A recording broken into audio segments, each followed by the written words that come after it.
So since there are a lot of people who are trying to get into IT or trying to switch careers into IT, the most common place and the most available place to get a job is help desk.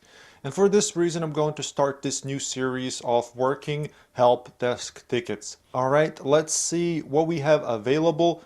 I have a link that I've shared with my viewers, and some people probably, hopefully, submitted some tickets that we're going to work. So let's check out our system and see what we can work when it comes to tickets that have been submitted. All right, thank you guys for submitting those tickets, by the way. All right, let's get into it. Before we begin, please take a moment to say hi, hello, or present. It's sort of like a roll call in the class. That way I know you're present and you're interested in this type of content in the comments below. Thank you so much, and let's get back to the video. All right, so here's our ticketing system. We have 3 tickets that have been submitted. By the way, there is a link that I'm going to leave on the first comment to this system. This is my system that you can submit tickets to, just like these people that submitted these 3 tickets. And yeah, if you got time, any issue that you may come across that you weren't able to resolve during your help desk work, or you just simply have a question or an issue that I can help you with, you can use that link to submit these tickets to this ticketing system, and then I'm going to work them and probably show them in the video just like I am showing in here. First one is how to enable print spooler. First thing first, when you're working ticketing system, make sure you assign a ticket to yourself. So in this case, using Jira ticketing system, you would go over here and assign it. It's going to be very similar in other ticketing system. You just kind of have to look for a place where you assign the ticket to yourself. If a company that you're working for has a different or maybe a proprietary system, this is something they will teach you, but nonetheless, this is just a system that they might be using, and any company that uses a ticketing system will show you kind of a training or give you a training on how to use this system. So that's going to be something that you don't necessarily have to worry about, but when it comes to working the tickets, that's something definitely you need to learn. All right, so I think that this is a returning person that submitted a ticket. Thank you very much, Nikhil. Nikhil. I hope I'm pronouncing your name properly. I apologize if I don't. I'm terrible with names, and it doesn't help that English is my second language. So a lot of times I try to pronounce words the way they're written in my language, but my alphabet is totally different, and this I'm sure you guys understand. Anyways, that's my situation there. Again, thank you very much, Nikhil. So the first thing is we would contact the customer and make sure that we have a way to remotely connect to their computer. I've been asked this before, and a couple of ways of doing it, and the standard way of remoting into somebody's computer is just using regular remote desktop connection. Now, this is something that user cannot be logged on at the same time.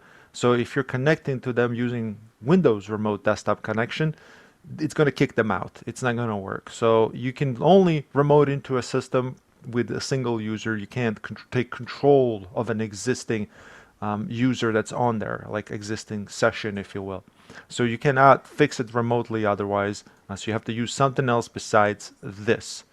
Okay, so the way remote desktop here works, you just type in a host name or IP address. Koboman is an example of a PC. If I was to type in PC name, literally whatever the PC name is, and select connect, it's going to connect to that computer and it'll let you do it. Or an IP address, you can type in an IP address like this. All right, so I know some of you already are watching. You've been following me for a while and watching you're familiar with this type of stuff, but people who are new, and since I'm starting a new series with this, I wanted to make sure that this is known as well. What I use at work is Dameware, and I also have it installed here. So this is Dameware. You can connect to a remote computer and take control of their computer while they're logged in. So it's not going to kick them out. It's going to be the same thing as if you sat down at their computer, and you would simply just connect here. And the same deal like when I told you before, you type in the computer name. Is also known as host name. Host name is another way of for a computer name. So you can type in your computer name or host name in here, which is the same thing, or an IP address, and then you connect the same way. With then you'll have different ways of authenticating. In this case, this is what I usually do at my work, and yeah, I would select Windows NT challenge response, meaning your computer login, whatever it is that you use that login, your domain credentials.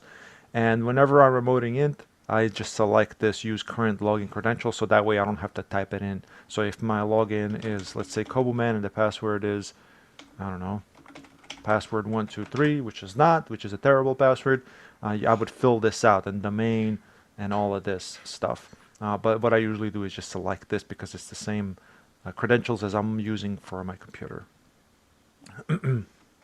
All right, so the issue is how to enable print spooler. It says here I can't install a driver. It's showing print spooler is disabled. So this can happen sometimes and disables printing. Really, that's what print spooler is. It's a service that allows you to print, and it basically disables the drivers and your ability to install any drivers, print drivers, to begin with. But so let me just kind of show you. Let me back off a little bit. I was going to show you where print spooler is right away, but if you go to control panel and then go to view devices and printers, and under printers here there will be nothing listed, like right here, or you won't be able to add a printer when you select here. So if you click add printer, you won't be able to do it. They'll say it's disabled. So that's where that issue comes from, and there will be nothing in here because you wouldn't be allowed to install any printers. This is disabled at local level. I believe it can be disabled using a group policy that's pushed to your computer over the domain.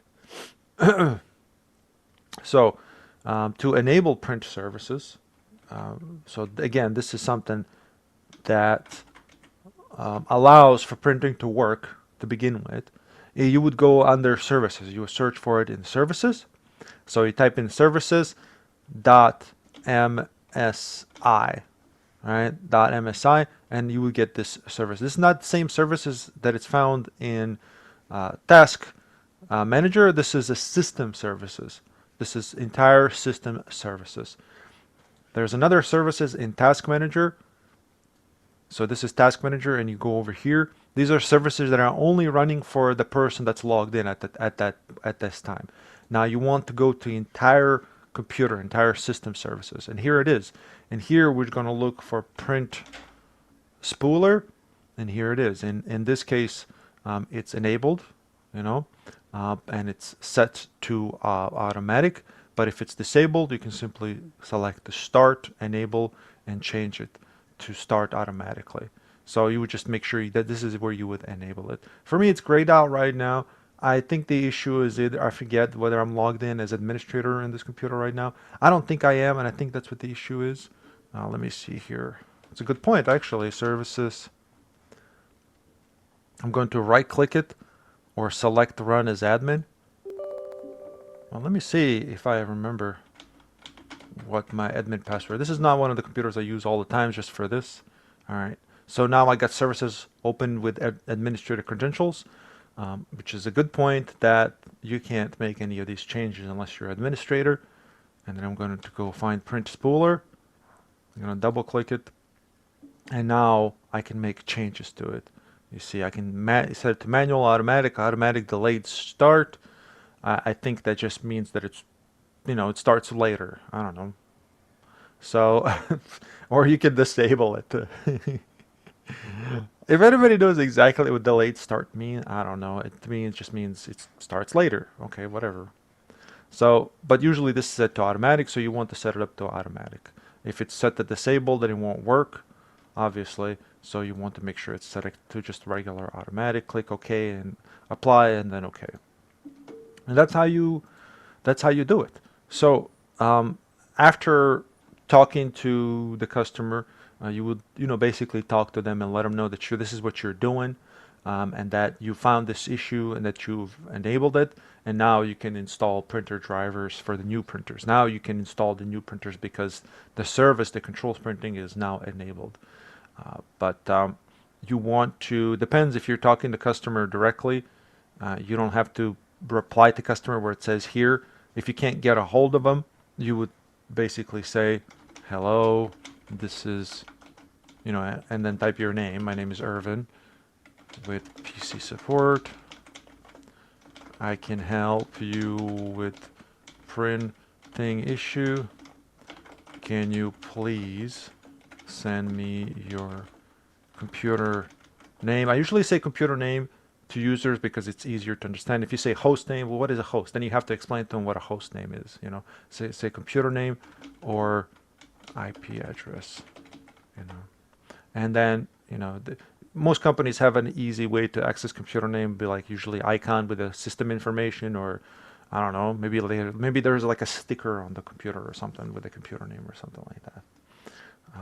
And then you can say, that way I can take control of your computer and help you. I don't know. You can word this any way you want. Sometimes I can say, may I take control of your computer so I can take a look? This and that, whatever works for you. You can do this on instant messenger if your company has instant messenger, or you can just talk to them.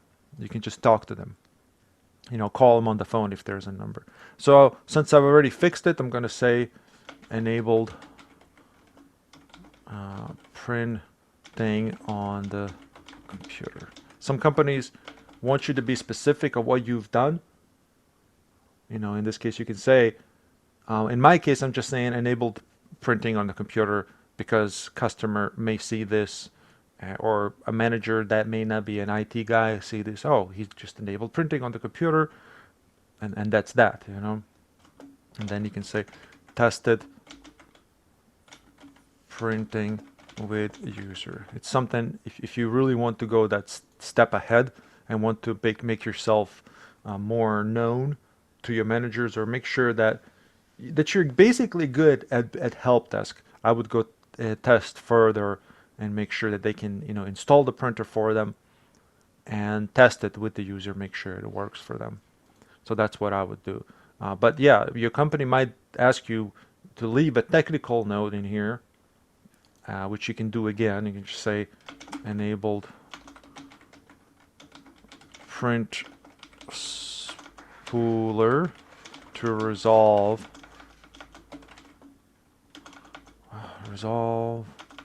sorry, the issue.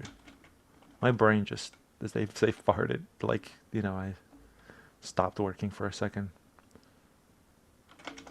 Okay. So they might want you to be technical, so that way, maybe they can create a knowledge-based article on how to fix this or something like that. Okay, now I'm going to close it. I'm going to set the status to completed. Okay, all right, I'm going to go to all open, and I'm going to work on these other tickets. All right, this one is about laptop charging issue.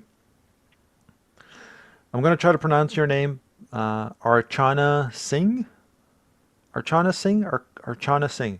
I apologize if I messed that up. I apologize. But anyways, I appreciate it. I really do appreciate you submitting ticket. And I saw that you submitted the other one as well. Thank you very much. All right, laptop charging issue. Laptop charge not exceeding more than 25%, no matter if we plug charger for a whole day. Okay, it's a very interesting one. Again, assign the ticket to yourself so you can get credit for it. This is a hardware issue, most likely. I'd say 99% chance it's hardware, and I explain what I mean by this. Once you talk to the customer, you can do it. I mean, this is one of those where I would talk to them on the phone to explain the issue rather than say, hey, can I take control of your computer and see what's going on inside a computer, when the issue is more like a physical issue, a hardware issue. So I'm going to talk to the person on the phone. In this case, I'm going to talk to them, and I'm not gonna reply to customer because I'm already talking to them on the phone. I would prioritize, make sure that I can talk to them on the phone, even if I have to reach out to them on the instant messenger or some kind of I don't know, let's say Microsoft Office Teams application, which, by the way, I have a lot of Office 365 videos that you can learn from. And I would talk to them and basically, and you can whatever you however you want to do it, you can take control just to make sure that the user knows that you took initiative and took effort. You can take control of their computer again, go through the motions of getting the host name, IP address, and take a look inside, just in case there's something weird going on. Like, for example, there are 10 different services running, and their computer is maybe running at 100%, and that's the reason why it's not charging more than 25%. So look at the CPU usage, you look at the memory usage. You can check all this in the task manager. You don't have to go anywhere else. You can see how much memory is being used. If it looks really off, then I would suspect something else. But in this case, I'm going to assume that it's a hardware issue. So when a laptop is not charging more than 25%, to me, there are two things that could be bad. It could be the charger itself. It's weak. It's not strong enough to charge. But the thing is, though, it's charging to 25% to begin with. But if it's only charging up to 25% and then it stops charging and it's always 25%, to me it tells me that the battery itself is getting weak and there are some dead cells inside of battery. So the way I'm going to explain this is I'm going to go to Google and I'm going to type in inside of laptop battery. And I'm going to look at some images. When these are newer type ones where it's just a one solid piece of battery, but these are older type where you see, here we go. Here's inside of HP G4 series laptop battery. And here's this one here. This is exactly what I mean when batteries start to go bad, because they're literally inside. They're a little bit bigger than AA batteries. That's what the old way of connecting these batteries. I think they're like 18650 or something type of batteries. They're just stacked inside and just encased in plastic. And this is what the old school ones. But this can happen in the newer ones, the thin ones, where it's just one solid piece. They start to bulge out. I actually have a video on a bulging battery that is, I want to say it's the same deal where it stopped charging. I'm going to put a link to that as well so you can check it out. It's a really bad battery. It's one of the newer ones. It's a good video. But, battery cells in this case would start to die. So if you have, half of them or a majority of them, 75% of them dead, then it's only going to charge up to 25%, if that. So that's what's going on with this issue, is most likely the battery itself is bad. So what I would say to the customer is that we're going to have to change the battery, most likely change the battery and see if that fixes it. However your company deals with this, when you're help desk, you may have to forward the ticket to somewhere else, or you may have a way of dealing with this. So in this case, it depends on the company. So if you can order new battery for the customer and send it to them, if you're doing remote support, which help desk you probably are, then you would go through the motions and you would send them a new battery and tell them how to replace it. It's really simple. We know it's just you press a button and you release it and this and that. You can guide a user to do this unless they're completely computer, illiterate, I should say. No offense. So I would say add internal note and say educated user that battery is probably dead. Okay. We don't have a way to test this for sure because we don't have physical access to this, right? But that's most likely the case. I'm going to say ordered a replacement battery.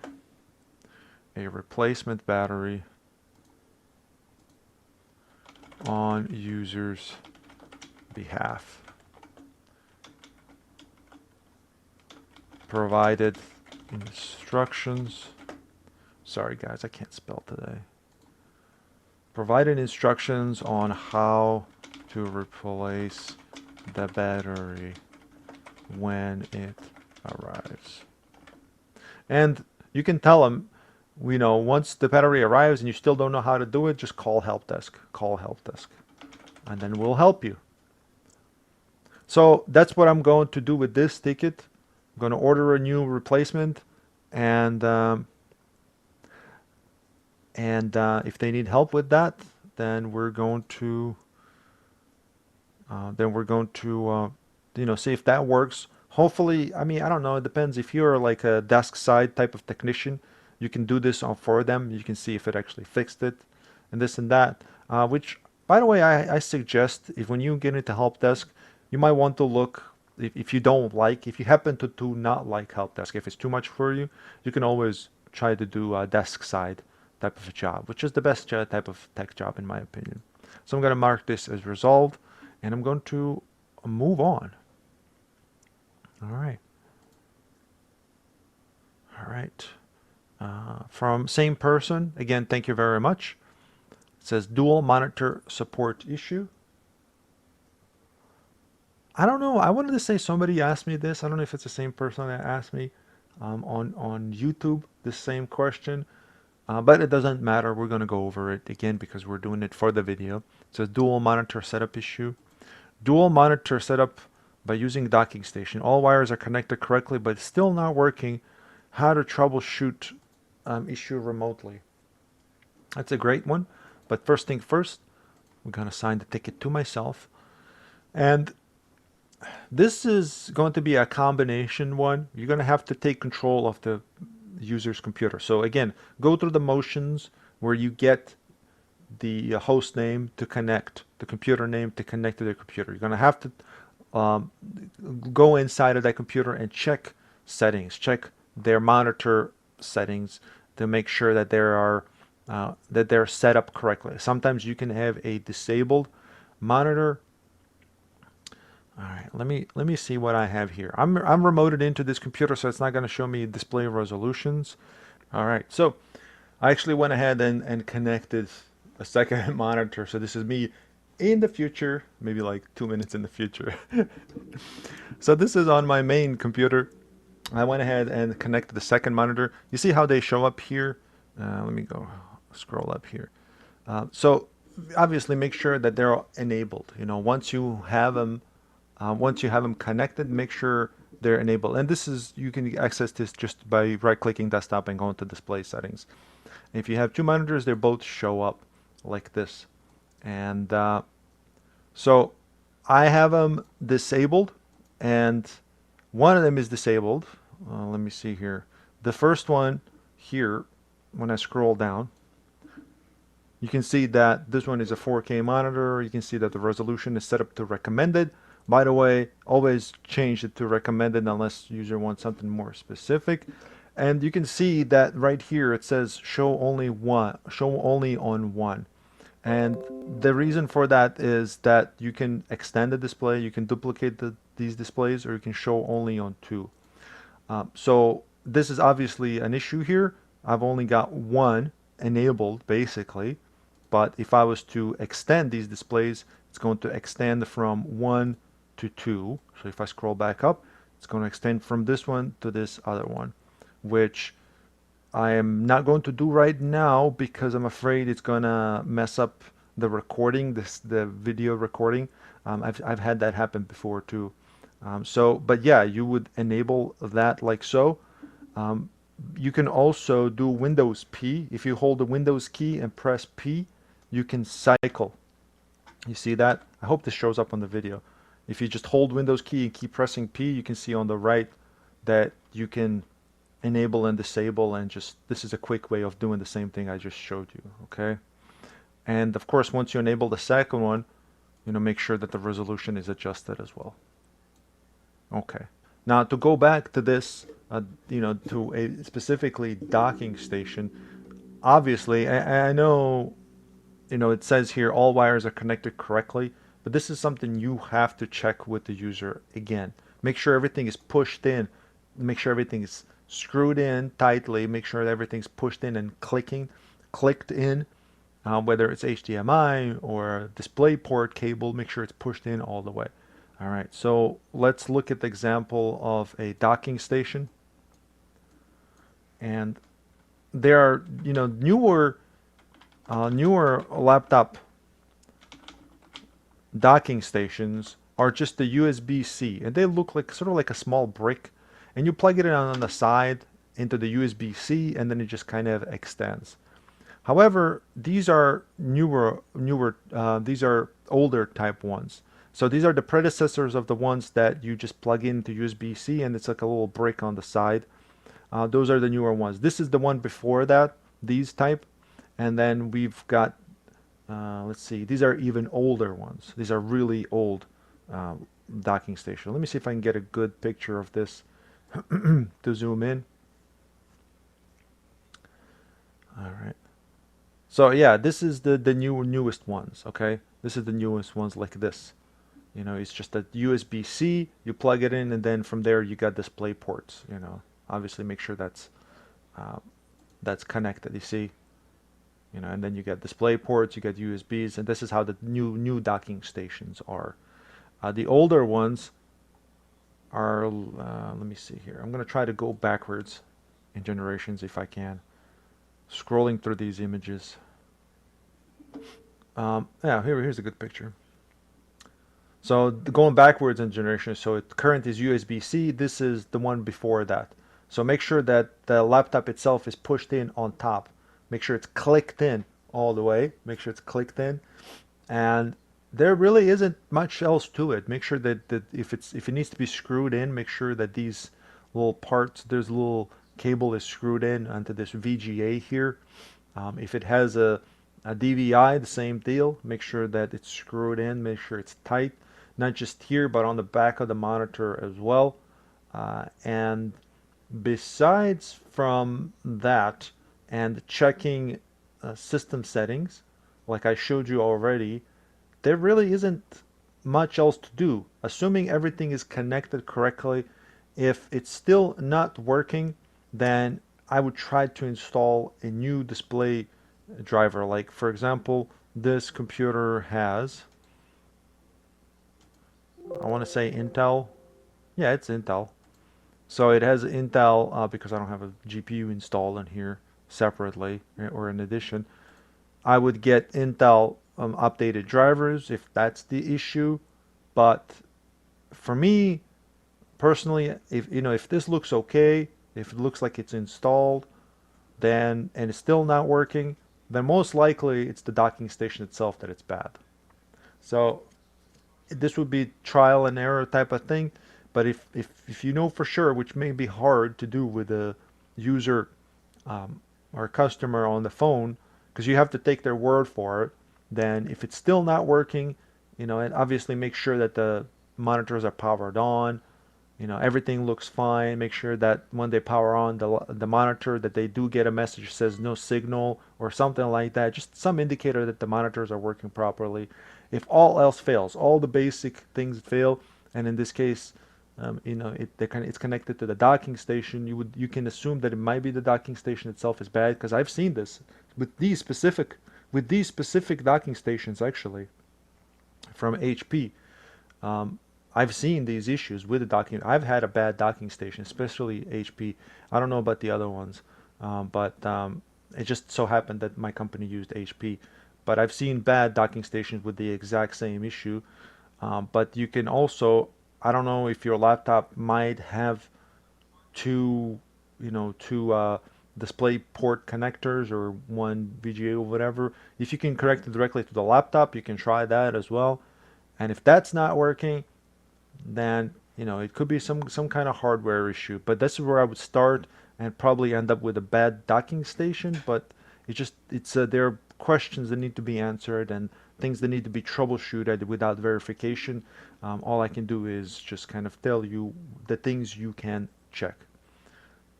So I'm going to add internal note.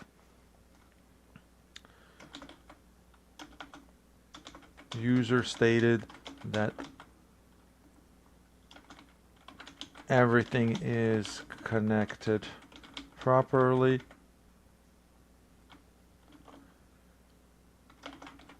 Checked cables and made sure that monitors power on, checked system settings, checked display driver setting. I'm just going to call it that, but it's the thing we talked about when it comes to reinstalling display driver. You can try to do that too. You can do it remotely too if you have a Dameware, which allows you to do it. Your picture will go out, but then you can reconnect later. Um, everything. Well, let's say this. Last thing we're assuming now that since we've checked everything, absolutely anything, I'm going to say the most likely cause for this issue is bad docking station. Helped user, or I should say, let's just pretend that we are doing the hardware like we did before, that we're ordering hardware for users. Ordered new docking station on behalf of the user. And of course, tell them if when they get the new one to call help desk if issue persists. So this is but the only thing you can do. Try your best. The users will understand that as long as you've tried your best to resolve the issue, then even if you don't fix it, then they're not going to get mad. You're not going to get in trouble. As long as you do your work and do it to the best of your knowledge, that's about all you can do, especially when you're doing help desk because you don't have physical access to anything. So that which would be different. The main access you have is remote desktop. And I wouldn't be surprised if some help desk didn't even have that, but I don't know, hopefully. So this is one of those situations where you just kind of have to try your best and see what works, because there are many things that you need to check in this case, and a lot of it is you have to take users' word for it when it comes to physical connection. Because I've had user where he literally said, I don't know anything about computers. So they wouldn't understand anything I was telling them. For example, can you please check to make sure that the cables are connected in the back of the monitor, of the back of the computer? Well, which box? Some users assume that the monitor itself is their computer. Things like that. So do your best and then just go from there. It's about all you can do. You can consult with your coworkers what they might think, but in this case, it'll be the same thing. You can ask your manager, supervisor, just to make sure you're okay, and that this is how I go about this. If we can eliminate the docking station out of the issue and it's still not working, then it's a physical hardware issue, right? It's the laptop itself that it's not working, because we've done all of these other things that I've mentioned. If you check all of these other things that I've mentioned, the only thing that's left is hardware issue, right? All right, I hope that's easily understandable, because sometimes you will come across these type of issues. Again, thank you all for submitting all these tickets. There will be a link again in the first comment and in the description if you want to send me more of these, because I would like to keep series going, because I feel like this is very useful for people. All right, thank you so much. Oh, big thank you to all people that became members as well. Thank you so much. I appreciate it. All right, you have a wonderful day, and I'll see you next time. Bye-bye.